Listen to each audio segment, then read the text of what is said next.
Hi students, hope everyone is fine and safe.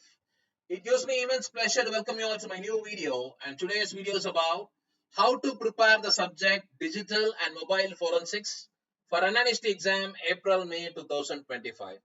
The subject code is CCS 343 and it is 2021 regulation. In this video, we will see unit-wise discussion and important question discussion for this particular subject, Digital and Mobile Forensics. Before starting this video, I would like to set up a clear expectation about this particular subject.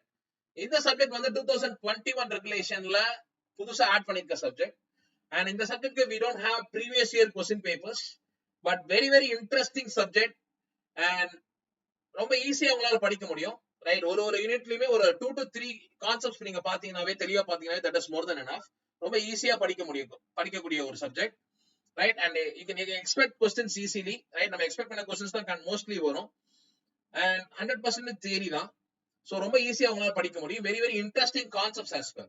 Right, so with this we will start this particular video. We will start with unit wise discussion. So unit wise discussionல unit 1 வந்து பாத்தீங்க அப்படின்னா introduction to digital forensics.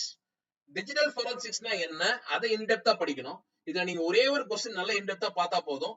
First digital ஃபோரன்சிக்ஸ்னா என்னன்னு தெரியணும். And similarly அதோட process உடைய different phases. This is very important. Right, phases of digital forensics இதை வந்து பாத்தீங்கன்னாவே ஷோர் ஷார்ட்டா உங்களால அந்த கொஸ்டின் அட்டன் பண்ண முடியும். யூனிட் 1ல இருந்து கேட்கக்கூடிய கொஸ்டின் அதுதான். ஏன்னா மோஸ்ட் ஆஃப் யூனிட் அது மட்டும் தான் இருக்கு. எல்லா ஃபேஸும் நல்லா தெரிஞ்சிருக்கணும் உங்களுக்கு. அந்த ஃபேஸ் மட்டுமே பார்ட் சிலையும் கேட்கலாம், இல்ல பார்ட் பிலையும் கேட்கலாம். அண்ட் யூனிட் 2 பொறுத்த வரைக்கும் பாத்தீங்கன்னா digital crime and investigation. Digital கிரைம்னா என்ன அப்படின்றது நல்லா பார்த்து வச்சுக்கோங்க. அதுல இருந்து ஜெனரலா கொஸ்டின் கூட கேட்கலாம். அண்ட் மோர் இம்பார்ட்டன்ட்லி இதுல வந்து investigation methods and international cooperation to collect digital evidence, இது ரெண்டு பாத்தீங்கன்னாவே that is more then enough. And unit 3 பொறுத்த வரைக்கும் பாத்தீங்க அப்படின்னா இந்த challenges in digital forensics. Right, and as well as வந்து பாத்தீங்கன்னா என்டர்பிரைஸ் டிஜிட்டல் ஃபோரன்சிக்ஸோட ரெடினஸ் என்ன and enterprise digital forensics உடைய ஸ்டாண்டர்ட்ஸ் ஃப்ரேம்வொர்க்ஸ் இதெல்லாம் வந்து கண்டிப்பா படிச்சிருக்கணும். ரைட், அண்ட் யூனிட் 4 பொறுத்த வரைக்கும் பாத்தீங்கன்னா யூனிட் 4 and 5ல கண்டிப்பா ஒரு 4 கான்செப்ட்ஸ் நீங்க படிக்கணும். ஏன்னா வந்து நிறைய கான்செப்ட்ஸ் இருக்கு. ஸ்பிளிட் அப்ஸ் கேட்கறதுக்கு நிறைய வாய்ப்பு இருக்கு. 6 and 7 மார்க்ஸ் கொஸ்டின் நிறைய கொஸ்டின் கேட்கறதுக்கு வாய்ப்பு இருக்கு. ரைட், எஸ்பெஷலி பாத்தீங்க அப்படின்னா இந்த யூனிட் 4 பொறுத்த வரைக்கும் ஷோர் ஷார்ட்டா iOS forensics அதோட ப்ரொசீஜர்ஸ் கன்ஃபார்ம் படிச்சுக்கோங்க. ரைட், அதுல அது 13 மார்க்ஸ் வரதுக்கு வாய்ப்பு இருக்கு. அது இல்லாம ஷோர் ஷார்ட்டா இந்த iPhone security, mobile edit, iCloud, oxygen forensics, jail braking இதெல்லாமே வந்து ஸ்பிளிட் அப்ஸா கேட்கறதுக்கு வாய்ப்பு இருக்கு. டைரக்ட் 13 மார்க்ஸ் இல்லைனா கூட 7 மார்க்ஸ் 8 மார்க்ஸ் ஸ்பிளிட் அப்ஸா கேட்கறதுக்கு நிறைய வாய்ப்பு இருக்கு. அண்ட் சிமிலர்லி இது வந்து யூனிட் 4 வந்து iOS forensics, யூனிட் 5 வந்து பாத்தீங்க அப்படின்னா ஆண்ட்ராய்டு forensics. ரெண்டுமே மோர் ஆர் லெஸ் நிறைய கான்செப்ட் சிமிலரா வரும். But you understand the difference between iOS and Android. Right, so இதுல வந்து பாத்தீங்க அப்படின்னா இந்த ஆண்ட்ராய்டு ஃபோரன்சிக்ஸ் அதோட ப்ரொசீஜர்ஸ், அதுக்கப்புறம் அதுல என்னென்ன டூல்ஸ் யூஸ் பண்ணிருக்காங்க. சிமிலர்லி இந்த ஆண்ட்ராய்டு ஃபோரன்சிக்ஸ் உடைய ஆக்சிஜன் ஃபோரன்சிக்ஸ், மொபைல் எடிட். இங்க எப்படி iOS ஃபோரன்சிக்ஸ் உடைய மொபைல் எடிட், ஆக்சிஜன் ஃபோரன்சிக்ஸ் படிச்சீங்களோ சிமிலர்லி இங்கேயுமே அது படிக்கணும். And similarly Android app decompiling இதெல்லாம் ரொம்ப கீ ஏரியாஸ். அண்ட் இந்த சப்ஜெக்ட்க்கு வந்து பாத்தீங்க அப்படின்னா இந்த particular book most of the units cover ஆகுது இந்த புக்ல. இந்த புக் வந்து டவுன்லோட் லிங்கா கொடுத்திருக்கேன், அது டவுன்லோட் பண்ணி படிங்க. So we will see question wise discussion. Question wise discussionல phases of digital forensics unit 1 பொறுத்த வரைக்கும் phase of digital forensics is very important question. அந்த question தான் கன்ஃபார்மா எல்லா क्वेश्चन பேப்பர்லயும் இருக்கும். provided digital evidenceனா என்னன்னா தெரிஞ்சு வச்சுக்கோங்க. பார்ட் C ல sometimes இந்த क्वेश्चन வரதுக்கு வாய்ப்பு இருக்கு. ரைட், scenario based questions ஆ. And unit 2 பொறுத்த வரைக்கும் only these two questions, investigation methods for collecting digital evidence and similarly internal cooperation to collect digital evidence. Very important areas. And unit 3 பொறுத்த வரைக்கும் பாத்தீங்க அப்படின்னா digital forensics readiness அதோட framework என்ன, methodologies என்ன கண்டிப்பா தெரிஞ்சிருக்கணும்.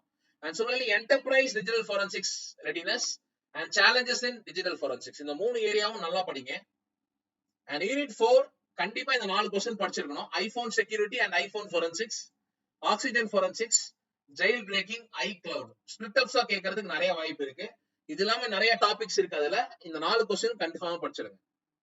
அண்ட் யூனிட் 5லயும் இந்த 4 டாபிக்ஸ் தெரிஞ்சிருக்கணும். Android forensics, Android app decompiling and dual use tools and oxygen forensics, right?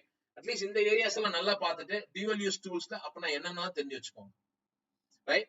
So part A பொறுத்த வரைக்கும் பாத்தீங்கன்னா இந்த சப்ஜெக்ட் ரொம்ப ஈஸியா உங்களால படிக்க முடியும் because most of the areas நம்ம பார்த்ததுதான். இப்போ யூனிட் 1 பொறுத்த வரைக்கும் இந்த டிஜிட்டல் forensics, forensic science என்ன, டிஜிட்டல் எவிடன்ஸ் என்னன்னு பாத்தீங்கன்னாவே போதும். உங்களால 2 क्वेश्चन அட்டெண்ட் பண்ண முடியும் because நம்ம phases of forensics படிச்சிட்டோம். and unit 2 பொறுத்த வரைக்கும் பாத்தீங்கன்னா இந்த டிஜிட்டல் கிரைம்னா என்ன, சஸ்டேனியஸ் கிரைம் லானா என்ன, ஜெனரல் கண்டிஷன் அஃபென்சஸ்னா என்னன்னு பாருங்க, வாட் இஸ் வாட்னு பாருங்க. அப்படி பாத்தீங்கன்னா உங்களால 2 क्वेश्चन அட்டெண்ட் பண்ண முடியும். யூனிட் 3 பொறுத்த வரைக்கும் பாத்தீங்கன்னா ஜஸ்ட் இந்த லா என்ஃபோர்ஸ்மெண்ட் வெர்சஸ் அண்ட் சிமிலர்லி வந்து பாத்தீங்க அப்படின்னா இந்த ரேஷனலே ஃபார் டிஜிட்டல் ஃபோரன்சிக்ஸ் அப்படின்னா என்னன்னு பாருங்க. மீதி ஏரியாஸ் நம்ம ஓரளவு கவர் பண்ணிருக்கோம், ரைட்? சோ இதுலயுமே உங்களால 2 மார்க்ஸ் அட்டெண்ட் பண்ண முடியும். யூனிட் 4 நம்ம வந்து பாத்தீங்கன்னா மோஸ்ட் ஆஃப் த டாபிக்ஸ் பார்த்திருக்கோம். பட் இது இல்லாம mobile hardware and operating system, right? What is வாட்னு பாருங்க, அதுல என்னென்ன கான்செப்ட்ஸ் வந்து பாருங்க. ஃபைல் சிஸ்டம், டூல்ஸ், இதெல்லாம் நம்ம விட்ட ஏரியாஸ், இதெல்லாம் நல்லா பாருங்க, ரைட்? சோ இதுல நம்ம படிச்ச ஏரியால இருந்து கண்டிப்பா ஒரு 2 மார்க் உங்களால எழுத முடியும். அது இல்லாம இப்ப நான் சொன்ன ஏரியாஸ் பாத்தீங்கன்னா ஒரு 2 மார்க்ஸ் உங்களால எழுத முடியும். அண்ட் யூனிட் 5 பொறுத்த வரைக்கும் ஷோர் ஷார்ட்டா இதுல இருந்து கேட்டா உங்களால எழுத முடியும். பட் இந்த Android basics, key codes, ADB, root Android, boot process, what is வாட்னு தெரிஞ்சுக்கோங்க, ரைட்? அதுல நிறைய படிக்க வேண்டியிருந்தா கூட இந்த ஏரியாஸ் எல்லாம் ஜஸ்ட் வாட் இஸ் வாட்னு தெரிஞ்சுக்கிட்டீங்கன்னா 2 மார்க்ஸ் எழுதலாம். அப்போ worst கேஸ் எல்லா 2 மார்க்ஸ் நீங்க எழுத முடியும். பட் இஃப் இன் கேஸ் ஏதாவது டஃபான வந்துச்சுன்னா கூட உங்களால 2 மார்க்ஸ் ஷோர் ஷார்ட்டா இந்த சப்ஜெக்ட்ல ஈஸியா எழுத முடியும், right? So today what we have seen is we have seen important questions for digital and mobile forensics. I believe this video will be very useful for you. All the very best, my dear students. Thank you.